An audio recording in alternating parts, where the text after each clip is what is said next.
Namaskar and welcome back to my YouTube channel, Back from the Jaws of Danger.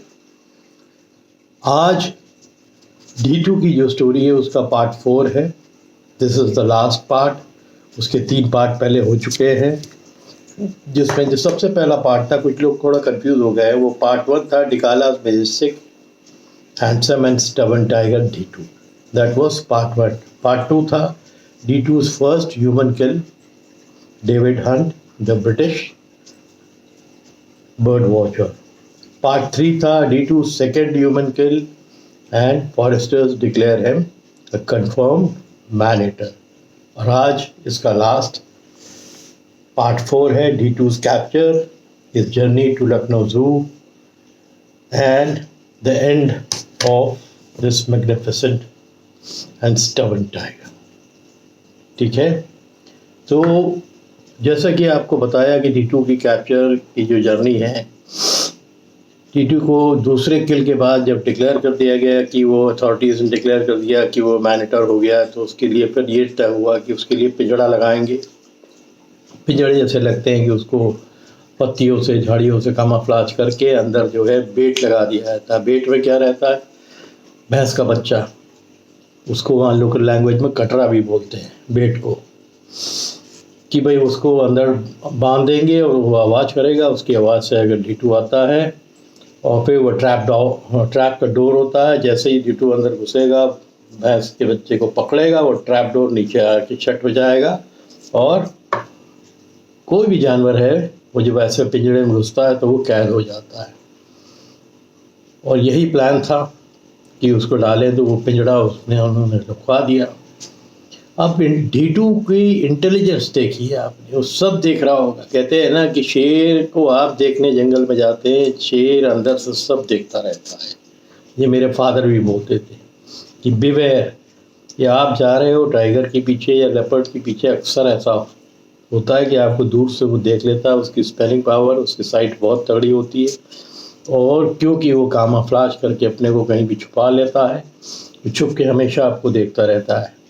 तो जो ये plan था कि ये पिंजड़ा लगा के पूरा स्टाफ, उसमें से जीप भी गई हुई थी, ट्रक तो पहले से ही आगे खड़ा कर दिया था. 2 जीप थी, 2 हाथियाँ थे, 2 हाथी भी गए हुए थे. ये लोग सब लगा के ट्रैप डोर सेट करके यहाँ से दूर हट के चले गए ताकि दिखे ना. और फिर चुप के दूर से देखते रहे क्या करेगा. आज देख रहे हैं मैं कैप भी लगाया हुआ हूँ कॉर्बेट की, है ना. तो ये टाइगर के बारे में है. टाइगर सबसे खूबसूरत टाइगर. कहते हैं कि कॉर्बेट की हिस्ट्री में D2 से खूबसूरत स्टबन जरूर था वो, बट उससे खूबसूरत टाइगर भी नहीं था, उससे बड़ा मैसिव टाइगर भी नहीं था. बहरहाल ये लोग वेट करने लगे. वो एक बार आया, चक्कर लगाया, पता नहीं कुछ समझ गया, वेंट बैक, चला गया. ये लोग इंतज़ार करते रहे. ये लोग यही बात आपस में कर रहे थे कि देखो उसकी बुद्धि को, और कोई जानवर होता आवाज़ सुन के, और जिस तरह का उसका टेम्परामेंट था कि तुरंत अटैक कर देंगे, वो पकड़ लेंगे. वो नहीं किया. फिर थोड़ी देर में घूम के आया वो, फिर वही आवाज़ देख के उसके अगल बगल घूमता रहा. उसको देख के जो कटरा लगा हुआ था, बेट लगी हुई थी, उसकी आवाज़ भी कम हो गई. इतना घबरा गया होगा उसके अपीयरेंस को देख के, बट फिर भी वो अंदर नहीं घुसा. ये लोग खाली इंतज़ार करते रहे और ये अपना जो है बस ये वेट कर रहे थे कि कब घुसेगा. तीसरी बार जब D2 आया तो सीधे पिंजरे के अंदर उसको पकड़ा, और जैसे ही उसको पकड़ा उसने, वो ट्रैप डोर था वो नीचे आ गया और ये बंद हो गया. उसके बाद तो उसकी जो दहाड़े चालू हुई, भयानक. जो अब कैप्टिव हो गया तो दहाड़ेगा ही. शेर है और इतना डोमिनेंट शेर है, तो उसका दहाड़ना चालू हो गया. तो ये लोग जल्दी स्टाफ वाले आए और उसको और दहाड़ रहा है और ज़ोर ज़ोर से पंजे मार रहा है, जो आयरन बार होते हैं उसके उसमें. और इतनी बुद्धि थी उसको, जिस डोर से वो घुसा था वो समझ गया कि ये दरवाज़ा है, इसी ये नीचे गिरा है. उसको पंजे से और नाक से ऊपर करने की तरफ आ रहा है. तो जब तक ये लोग पहुंच गए थे फॉरेस्टर्स जितने, तो एक ऑफिसर ने, इश्तियाक जो महावत था हाथी का, उसको बोला कि तुम ऊपर चढ़ो और ट्रैपडोर को ऊपर से नीचे जो है कस के पकड़े रहो और कोई चीज़ से सबसे ऊपर वाला जो जंगला है उससे बांध दो, रस्सी दी बांधने के लिए। अब उसको छोड़ के ये ऊपर की तरफ पंजे मारने लगा इश्तियाक को। जूते वो रबड़ वाले पहने हुए थे, बट जिस तरह के उसके इतना बड़ा पंजा था, अगर एक पंजा मारता तो इश्तियाक दूर जाके गिर पड़ते। तो फॉरेस्टर्स के दिमाग में जल्दी से बात आई, उन्होंने जीप से एक गद्दी निकाली और गद्दी को दे दिया कि इश्तियाक को बोला तुम इसके ऊपर खड़े हो तब बांधो। तब वो गद्दी लगी तो वो गद्दी को भी अपने पंजे से जोर जोर से मार रहा था। तो समझ गया था उसको बांधने की तैयारी, बांध दिया। खैर तो ये हो गया कि अब इनको जो है लोड कैसे किया जाएगा। ट्रक तब तक पीछे बुला ली गई जो अंदर थी कि इसको लोड कैसे कराया था। लोगों का कहना है कि वहाँ का स्टाफ पिंजड़े को पकड़ने के लिए डर रहा था, तो जिस तरह से दहाड़ रहा था, देख रहा था, पंजे मार रहा था। और पहली बार उन्होंने उसको इतने नज़दीक से देखा था D2 को। तो वो क्या टाइगर था वो किसी ने अंदाज़ा नहीं रहा, जबकि वो खुद फॉरेस्ट में रहे थे। इस तरह के पता नहीं कितने टाइगर उन्होंने इनकाउंटर किए होंगे जंगलों के अंदर, बड़े साइज़ के भी होंगे। और इस तरह का एग्रेशन एक जो कहते हैं ना जो राजा होता है उसी के अंदर होता है कि राजा को कैद कैसे कर दिया तुमने।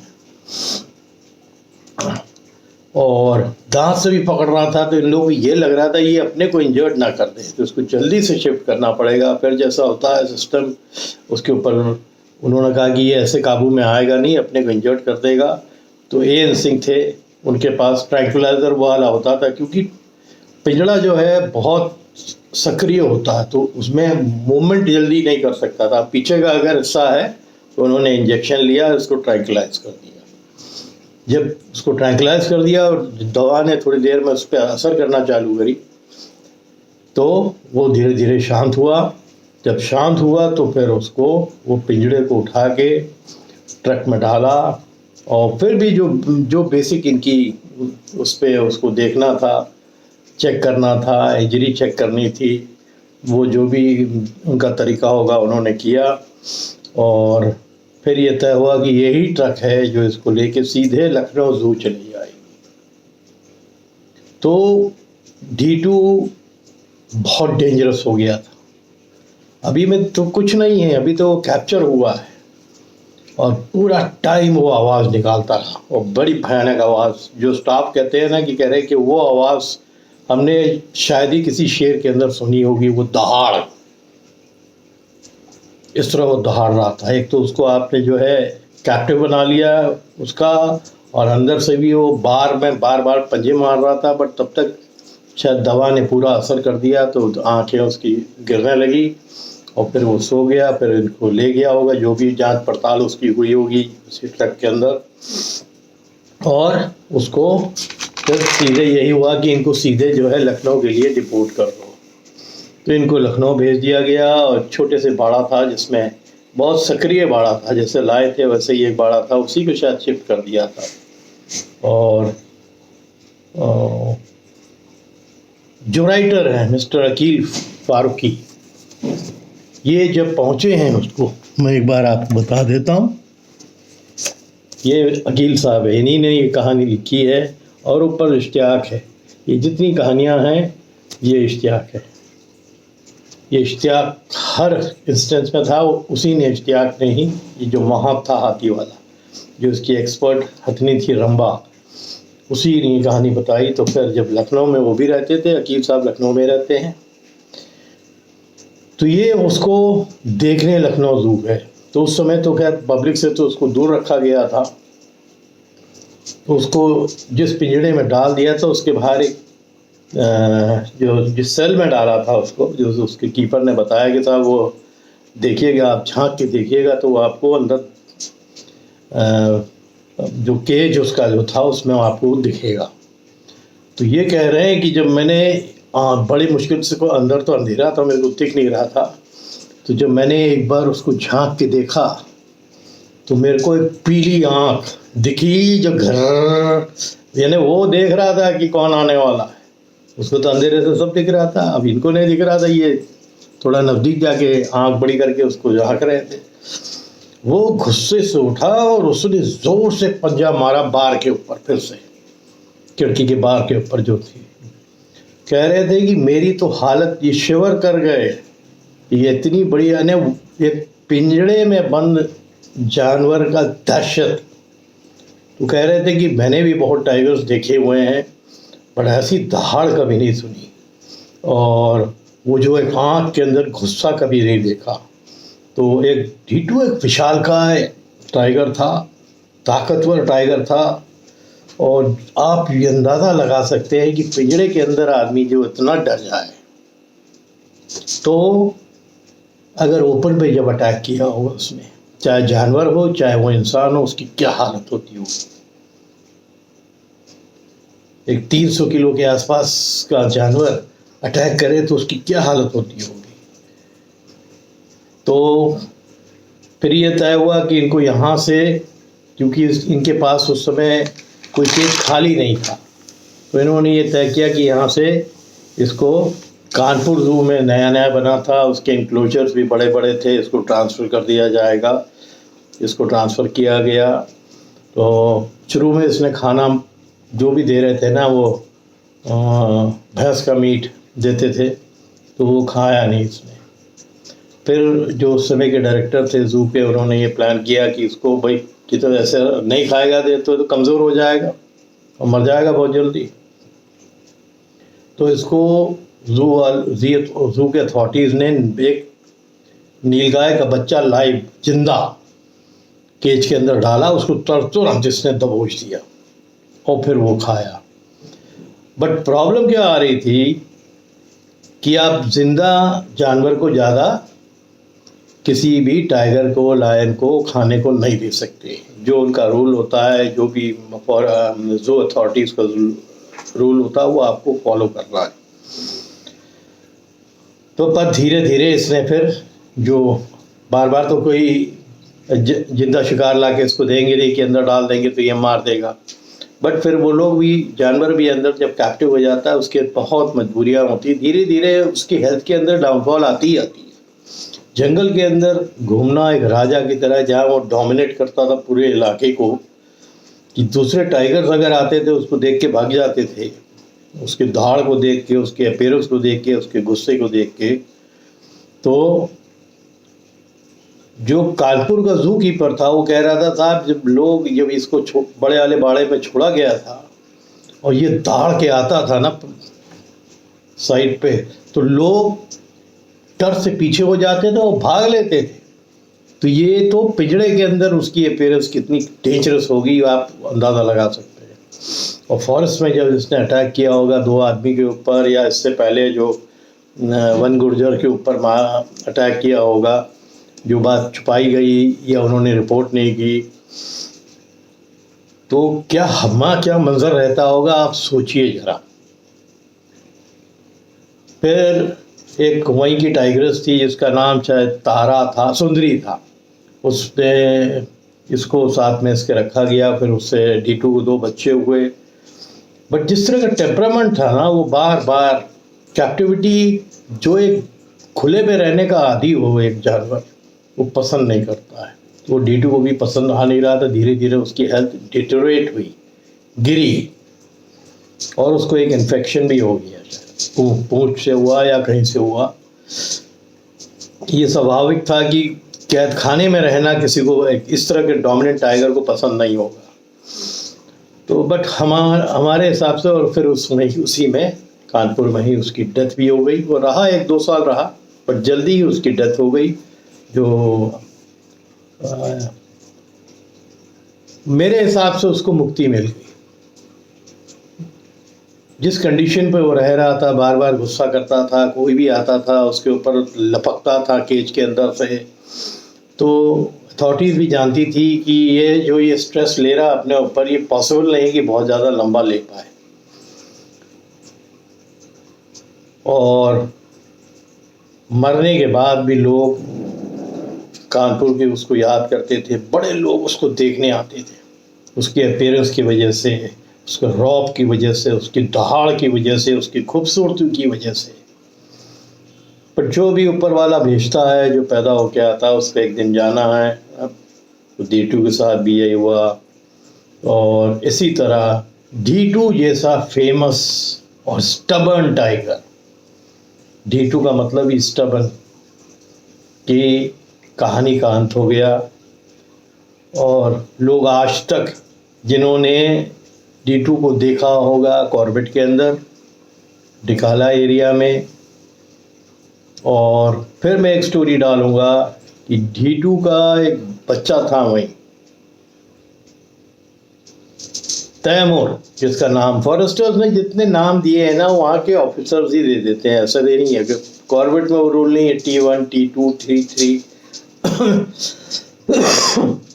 किसी का नाम शेरू, किसी का नाम D2 का जो लड़का हुआ था तैमूर, अब उसकी स्टोरी बताऊंगा। वो भी उतना ही बड़ा, उतना ही स्टबन था, उतना ही बड़ा साइज का था, और लोग कहते थे कि डिटो D2 लगता था। तो अब मैं वो स्टोरी डालूंगा। उम्मीद करता हूँ कि D2 की जो ये स्टोरी मैंने डाली है वो आपको पसंद आई होगी। अगर पसंद आई है तो प्लीज़ इसको शेयर करिए। इस तरह की कहानियाँ आपको जल्दी मिलेंगी नहीं और इतनी डिटेल में नहीं मिलेंगी। मैं उसकी एक तस्वीर आपको दिखा रहा हूँ, ये देखिए। ये जब लखनऊ ज़ू में आया था D2, उसका साइज़ देखिए आप ज़रा, सर के साइज़ से आपको पता लग जाएगा। कोई भी बड़े मुश्किल से शेर सरवाइव करते हैं कैप्टिविटी में, ऐसा नहीं है, बट अगर उसको जल्दी पकड़ लिया गया हो, किसी भी वजह से अटैक कर रहा है, क्या कर रहा है, बट जैसे D2 जैसे जो जानवर हैं वो जल्दी कैप्टिविटी में रह के सर्वाइव ही नहीं कर सकते।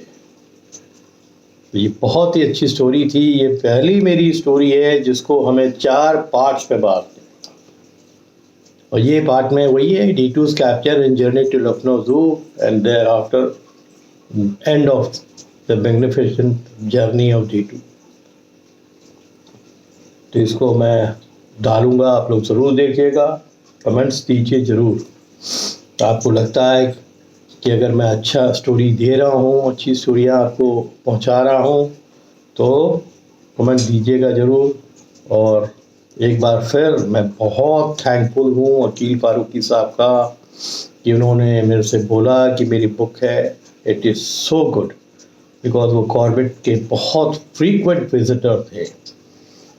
तो उन्होंने ये स्टोरीज़ बोली कि आप बहुत अच्छा बोलते हैं, हम चाहते हैं कि आप ये हमारी स्टोरी बोलें यूट्यूब में। तो उनका बहुत बहुत शुक्रिया, और उतना ही शुक्रिया इश्तियाक मियाँ का जिन्होंने ये सब स्टोरीज़ उनको बताई कॉर्बेट की। आज वो हमारे बीच में नहीं है, भगवान उनकी आत्मा को शांति दे, उनकी फैमिली में जाए। अब तो मैं इधर कॉर्बेट नहीं गया हूँ, बट जो मेरा नेक्स्ट विज़िट होगा कॉर्बेट का, मैं ज़रूर इनकी फैमिली मेम्बर में, रामनगर में रहते हैं, इनका लड़का एम्प्लॉयड है कि पोता एम्प्लॉयड है ये मालूम नहीं है, बट मेरे को उसका एड्रेस मिल जाएगा वहाँ से। तो महावत वो तो पार एक्सेलेंस महावत था, तभी उसके ऊपर जो है किताब लिखी गई। अंकुश डेज ज़रूर ख़रीदिए अमेज़ॉन से। और आपको ये जो मैं स्टोरीज़ बता रहा हूँ, इसकी काफ़ी स्टोरीज़ हैं उसमें, क्योंकि मैं नॉर्मली और किसी की स्टोरीज़ बोलता नहीं जब तक खुद कोई बोलता नहीं है मेरे से। हमारी ही अपनी बहुत सी स्टोरीज़ हैं। तो उम्मीद करता हूँ कि आपको पसंद आई होगी। अगर पसंद आई है तो इसको आप लोग खूब शेयर करिए, और प्लीज़ लोग हमारे साथ जुड़िए, सब्सक्राइब करिए। आने वाले टाइम पे और बहुत ओरिजिनल स्टोरीज़ आपको मिलने वाली है। कई लोग मेरे को फ़ोन करके कांटेक्ट भी कर रहे हैं कि सर हमारे यहाँ जानने वाले थे और वो आपसे मिलना चाहते हैं और मिल के कुछ स्टोरीज़ आपको देंगे। देखता हूँ, अभी तक तो मेरे पास टाइम नहीं है, मैं अपनी स्टोरीज़ मेरे पास काफ़ी हैं, उसके बाद देखूँगा क्या कर सकते हैं।